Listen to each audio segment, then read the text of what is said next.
Well, the main connection is that, as you heard there, they have both been poisoned with the same nerve agent. Now, what they don't know is if the nerve agent came from the same batch. So there are many questions now being asked by the public, by authorities, and police are obviously working, I would say, around the clock and overtime to try and work this out.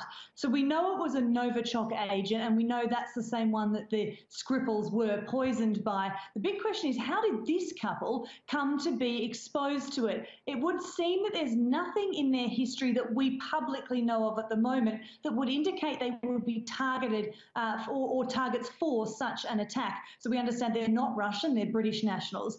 We understand they haven't worked in espionage like Sergei Skripal had. So one of the other working theories at the moment is that perhaps they were inadvertently exposed to this agent. That's a big question for authorities to answer as well, because after the Skripals were poisoned, a huge project to decontaminate the area happened. So we had the army even involved in going through all the places that the Skripals had been, going through and making sure that that area was now clear of the Novichok agent. So if this couple have inadvertently found another vial of it, or perhaps touched something that it was still on, then that leaves serious questions for the authorities here in the UK. The other reason why they'll be wondering whether or not it's the same batch is usually this Novichok agent dissipates. It almost dissolves itself, if you like. So it'd be very odd that this agent could have, say, been left on a park bench or touching something else that then one of these two people have then touched, which leads you to think perhaps it is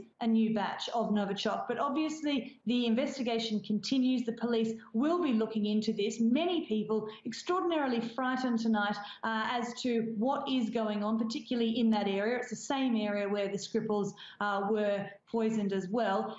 If there is trace elements of this agent still left around, people are worried their children might be playing in it, that they themselves could inadvertently touch it. Big questions being asked here, but the good news, so to speak, is that no one else yet has gone to hospital presenting with these same symptoms. So as far as the health authorities are concerned here in the UK, it doesn't look like anyone else has been called up in this second round of Novichok agent poisoning.